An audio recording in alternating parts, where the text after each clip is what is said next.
Sí, ¿A sí, qué hay lugar lugares te gustaría regresar, Alex? de los primeros o de todos los lugares donde De hemos los ido. primeros, de cuando no sabíamos muy bien y nos sorprendíamos y, hijo de puta, ¿cuánto te falta? Vamos en la mitad. La mitad. Otras 2 En horas. la mitad, oh por Dios. Tú no te preocupes, cuando te tengas que ir a dormir, dilo, pero dime, ¿a qué lugar, si tuvieras que elegir uno, da igual, de la primera, de la cero, de la tercera, de todos los lugares que hemos recorrido, ¿a cuál regresarías? Y yo aprovecho para preguntar a todos los que están conectados, que pese a esta hora son un montón, ¿a qué lugar les gustaría que regresáramos a hacer de nuevo una investigación? Alex, dime. Uno solo puedes elegir, hermano, piénsalo bien. Es una decisión difícil. Lo sé.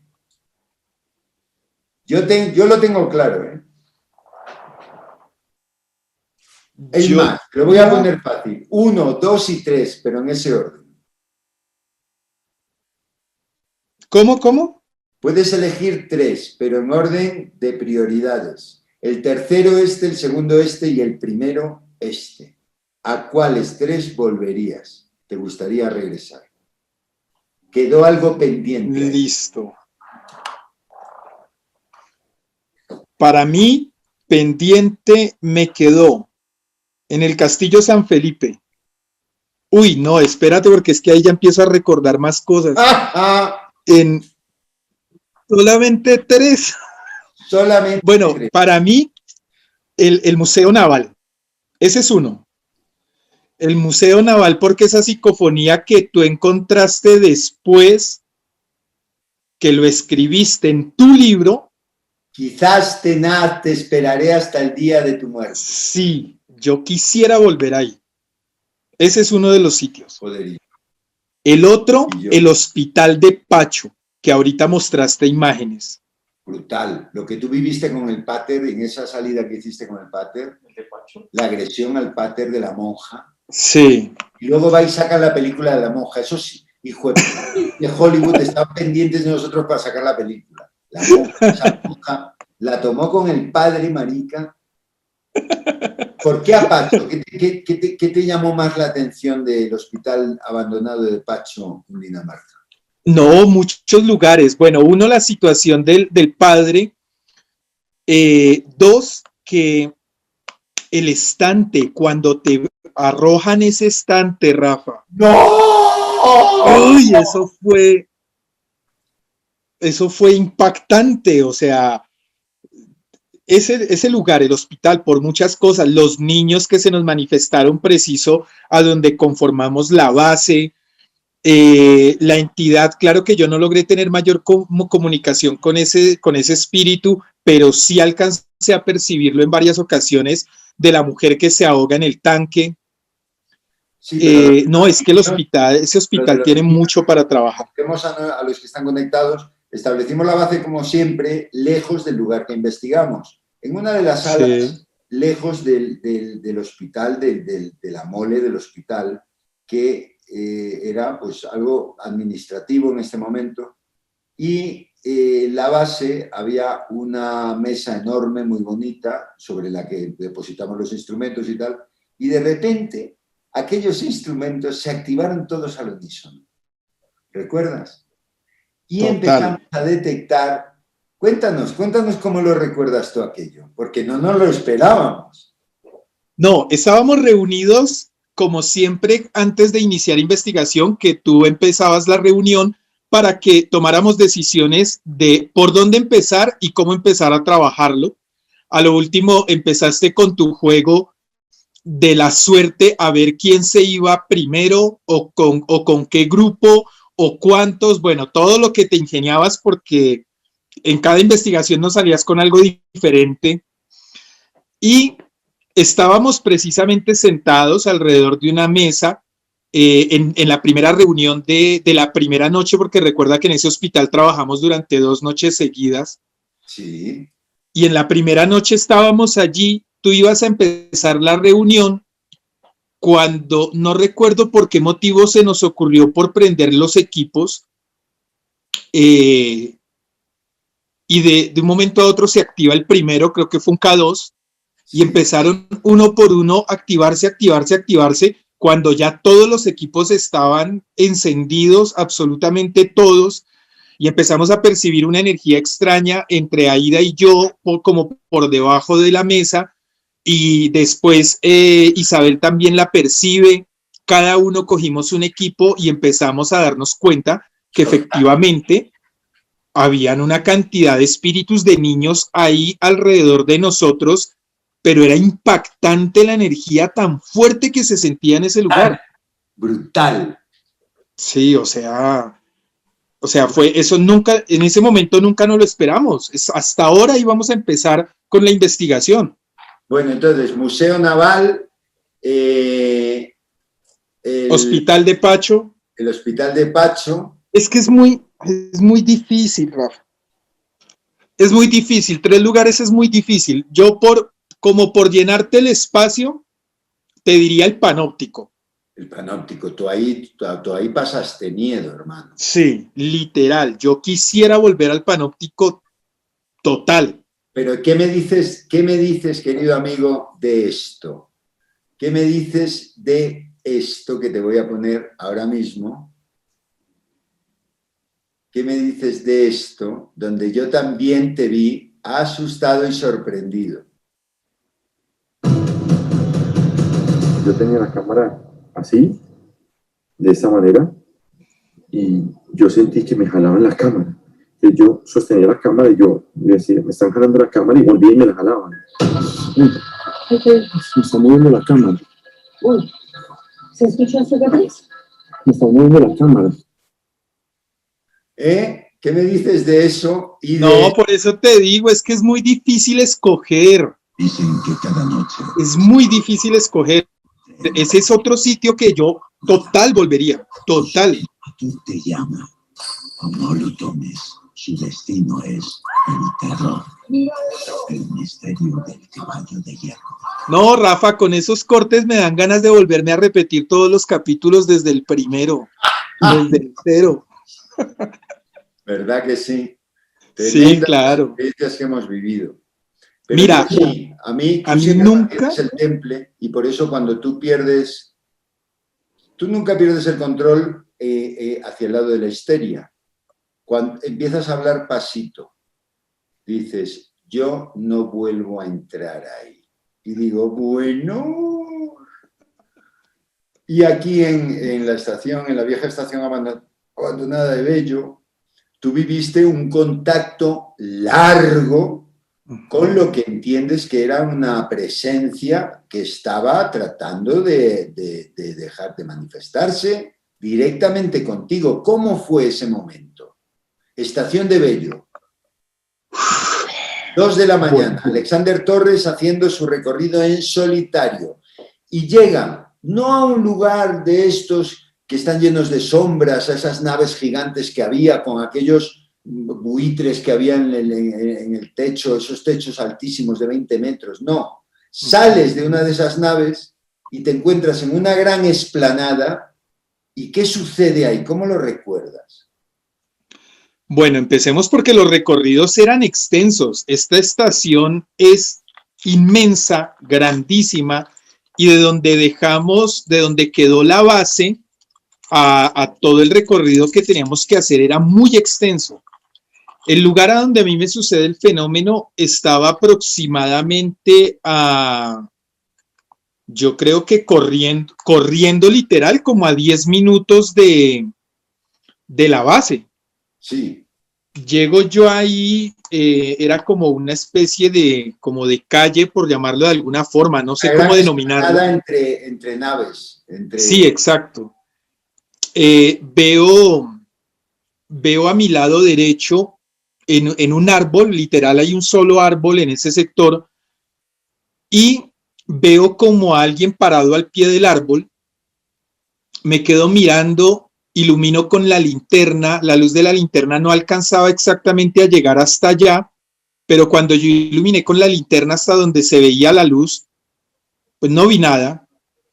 Yo seguí caminando hacia mi lado izquierdo, di como 2, 3 pasos cuando escuché como pasos entre el pasto, volteo a mirar nuevamente hacia el punto donde estaba el árbol, veo la figura de alguien allí parado, ilumino con la linterna, ya no veo nada. Seguí otra vez a caminar hacia mi lado izquierdo, que era la ruta que debía de coger. Otros 3 pasos, vuelvo a escuchar el mismo ruido, vuelvo a girar. Entonces, inicialmente yo pensé que era algún perro, o sí, algún perro del lugar que era el que estaba caminando por allí. No vi ningún perro. Después se me vino a la cabeza de que eran de pronto ratas entre el pasto haciendo ruido. Pero era muy curioso porque tú describías que escuchabas paso y arrastrar. No, eso fue antes de. Ok. O sea, esto que estoy contando fue antes de esa situación. Ok. Cuando ya por tercera vez giro, definitivamente ya vi la silueta negra como de un hombre parado al pie del árbol. Definida, que yo pensé incluso que era como algún guarda de seguridad del lugar. Entonces empecé a preguntarle, le pregunté que si era algún celador, obviamente nadie me contestó, y esta sombra da un paso hacia, o sea, estaba al frente mío, pero lo da hacia su lado derecho, por llamarlo de alguna forma. Entonces, cuando yo ya vi que empezó a caminar y daba un paso y arrastraba el otro pie, porque yo veía en su silueta de sombra cómo caminaba y cómo arrastraba el otro pie y escuchaba cómo se arrastraba, yo ya pensé que era o algún ladrón o un indigente. Entonces, en ese lugar, yo dije, si son ladrones, complicado porque estoy solo, a distancia, llevaba muchos equipos en mi cuerpo como las cámaras, la linterna, los equipos de investigación. Y tú sabes que en la parte de dinero, pues nosotros en ese momento llevamos bastante cosas de valor. Correcto. Entonces mi miedo en ese momento fue, son ladrones y me van a atracar. Pero al mismo tiempo me dio como esa fuerza de, si me van a robar, pues que me roben. Y cuando fui a avanzar, hubo algo que no me dejó avanzar. Sentí como temor. Y esta sombra sigue caminando y arrastrando el pie. Yo no me atreví a avanzar. Es como si yo lo llamo mi ángel o mi guía, no sé cómo decirlo, me hubiera puesto una barrera al frente que no me permitió dar un paso, pero ya no me dejaba avanzar más hacia esa sombra. Entonces yo tomé la decisión. Recuerda que en ese momento te empiezan a fallar los equipos, que es un síntoma claro. Claro. Ahí yo tomo la decisión de empezar a caminar por mi propio lado izquierdo, como si fuéramos andén con andén, frente a frente. Sí. Y entonces empiezo yo a intentar iluminar con la linterna que llevaba en la mano. La linterna empieza a parpadear, se va. Cojo yo la cámara a enfocar allá y la cámara se apaga. Llevaba una luz grande aquí en el chaleco vigía, aquí en el pecho. Se apaga esa luz. Entonces ya empiezo a darme cuenta que no es una persona, precisamente por cómo empezaron a actuar los equipos. El K2 empieza a marcarme a rojo, se bajaba, marcaba en rojo, y empiezo yo con la linterna, prendo la linterna, vuelve y parpadea, se apaga, la luz del pecho igual, la cámara encendía, se apagaba, encendía, se apagaba. Esto duró por lo menos, yo creo que el término de 10, 12 minutos. Ya me empiezo yo a realmente asustar, y esta sombra caminaba como si fuera hacia el lugar donde tú estabas, que estabas mucho más adelante, metido entre el hueco ese del sótano. Total, estabas el solo. miedo que pasé ahí, sí. Exacto. Entonces cojo yo el radio y llamo a la base y les pedí ayuda, porque todavía quería dudar y quería pensar que eran ladrones que me querían robar, literal. O sea, yo no quería aceptar que era una manifestación espiritual, y mucho menos por lo que llevábamos tanto tiempo. Es que yo nunca había vivido una manifestación de 12, 15 minutos, 10 minutos, nunca. Entonces yo llamo a la base totalmente en mi mente, no, son ladrones, son ladrones, son ladrones. Al ratico llega corriendo, primero llega Camilo, después llega Isa y creo que detrás de Isa llega Ida. Y cuando Camilo llega, él traía una linterna en su mano.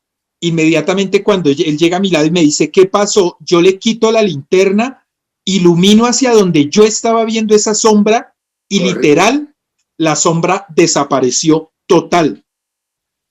Y desapareció al frente de una malla como de 4 metros de altura, que para si hubiera sido una persona física, obviamente la habíamos visto encaramarse por la malla o escuchar el ruido de la malla. O sea, no había por dónde escaparse donde hubiese sido una persona. Total. Le empiezo a contar a Camilo, a Isa y a Aida que llegan ahí, les empiezo a contar lo que pasó y le digo yo a Camilo, marica, y mire, no me enciende la linterna, prendo la linterna de la mano, prendió, la cámara no me enciende, prendo la cámara, me prende y la luz del pecho la enciendo y también encendió como si no hubiera pasado absolutamente nada. Y de allí inmediatamente nos fuimos a buscarte a ti al hueco porque yo estaba preocupado de que esa entidad se hubiera ido para el lugar donde tú estabas solo. Sí, que eso yo estaba viviendo también una aventura muy divertida allí en la soledad de aquel sótano siniestro en hora muerta, en total oscuridad.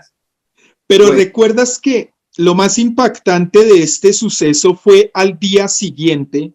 Cuando nos cuenta el responsable y el historiador de la estación, nos cuenta, le dijimos, bueno, pero aquí hubo algo, cuenta, hombre, hubo un fenómeno de una persona que murió de una manera horrible y que además descubrimos que robaba hierro, que lo escondía entre los pantalones y lo descubrieron porque el hombre cuando salía de trabajar se llenaba de hierro para luego venderlo y caminaba arrastrando un pie y tuvo una muerte horrible en una de las fraguas y ahí nos quedamos de piedra, que es algo que sucede cuando encajan las historias, ¿cierto?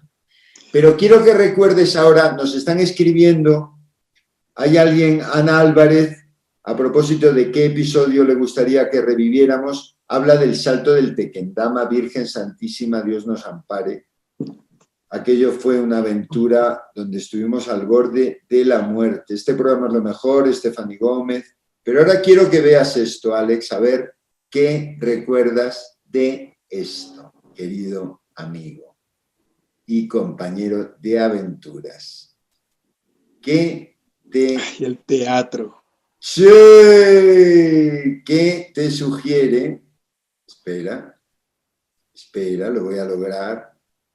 ¿Qué te sugiere este vídeo que vas a ver ahora? Si soy capaz de armonizar las energías y para que nuestros amigos lo vean en su máximo apogeo. Vean esta secuencia. Algo físico, sólido, corpóreo, atraviesa una puerta. Sorprendentemente, la presencia queda registrada en una puerta diferente a la que se refiere Alex. Quien se atrevió con David, atrévase con nosotros. Revisamos la cámara térmica y descubrimos que registra dos fenómenos increíbles. En la puerta que grabó Alex sin saberlo, la sombra aparece como una mancha fría y al tiempo la cámara térmica registra un brusco descenso de la temperatura que Alex manifiesta sentir instantes antes. Sí, te aseguro que acabé de ver entrar a alguien ahí. Bueno, tremendo, ¿no? ¿Recuerdas eso? Claro. Mira esto.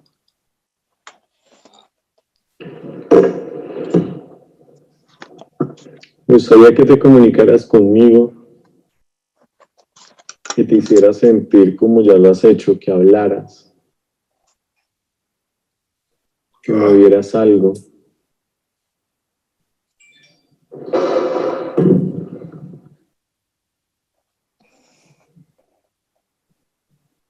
¿Dónde? ¿Ver algo? Joder, Tiene cara de asustado el padre. poco. Sí, sí, es un sonido como si abriera una puerta. ¿Tú moviste algún objeto?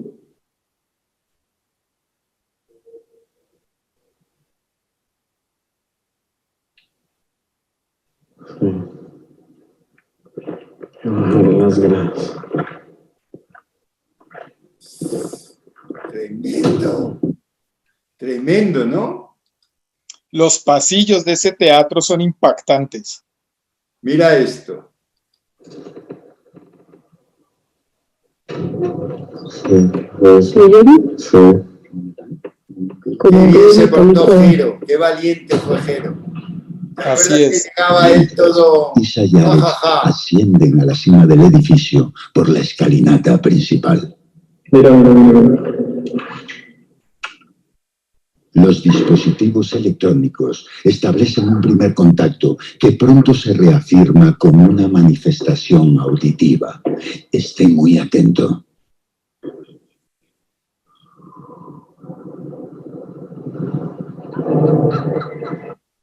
Marica, esa risa. ¡Oh! Esa risa fue tremenda, hermano. Bueno, muchos episodios vivimos allí. Uno impresionante fue cuando arrojaron, porque eso no pudo caerse solo, una de las velitas electrónicas. Tú estabas en el escenario, fue justo después de que vieras aquella presencia, y quedó grabado con la cámara térmica también cómo cae una velita. Tremendo, ¿no? Sí, sí. Otro lugar impactante, yo creo que nos marcó a todos y yo volvería, créeme que yo volvería. Sí. Gorgona. No, aquí lo están diciendo. Aquí están diciendo. A Angie Cortés Olales, qué alegría que estés por aquí. Rafa, pregúntale a Rafa cuál ha sido su mayor susto.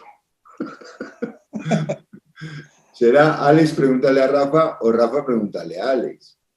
Pero sí, ha habido muchos sustos, porque hay que reconocer que aunque nosotros hemos aprendido a dominar el miedo, ese impulso que te nace de dentro, que te dice sal de aquí corriendo, hemos aprendido a controlarlo. Hay veces, dependiendo de tu situación anímica, de cómo se produzca el fenómeno, como lo que tú comentabas, Hospital de San Rafael, yo lo que menos esperaba es que toda una estantería metálica se viniera hacia mí, que es imposible que eso se caiga solo. Entonces, y que era una estantería súper pesada. Lo era. Y estable. Y ahí habían pasado varias cosas ya. A ti te pasó y una ya habían cosa ocurrido varios fenómenos y incluso creo, no recuerdo bien, pero creo que ahí se captaron varias psicofonías. Muchas. Y lamentos también físicos. Tú sabes bien, Alex, el sitio de mayor, la psicofonía más impactante fue la tuya en el Tenaz, en la réplica del submarino en el Museo Naval de Cartagena. Eso fue escalofriante. Sí. Pero las más impresionantes fueron en Coltabaco. En el edificio Coltabaco, cuando sube Isa, empieza a haber un cúmulo de psicofonías de voces diferentes que hablaban entre ellos. Recuerda que ahí registramos el ritual de fuego con la cámara térmica. Registramos que a ti te pasaron varias cosas que no te diste ni cuenta. Sí. Registramos cuando yo fui a coger el K2 que estaba en la silla, cómo hizo ¡zip! Y se apartó, que yo me pegué el mayor susto de mi vida con algo tan tonto, dependiendo, no, se te congela el corazón, o sea, tú alargas la mano para coger la cajita esta y la cajita hace así, marica, y dices, sí. No. Sí, ahí pasaron muchísimas cosas, pero las psicofonías de cuando Isa hizo su recorrido en solitario eran impresionantes porque se mezclaban psicofonías que ella no escuchaba, mimofonías de voces que ella escuchaba y la caja espectral también le hablaba, pero es que el que hablaba por la caja espectral le respondió a una psicofonía e inmediatamente una mimofonía. Era una cosa increíble. Sí, un fenómeno súper extraño y muy fuerte para tener esa cantidad de fuerza energética para que se filtrara audio por tantas partes diferentes y precisamente como tú lo dices, como si estuvieran conversando entre ellos. Total.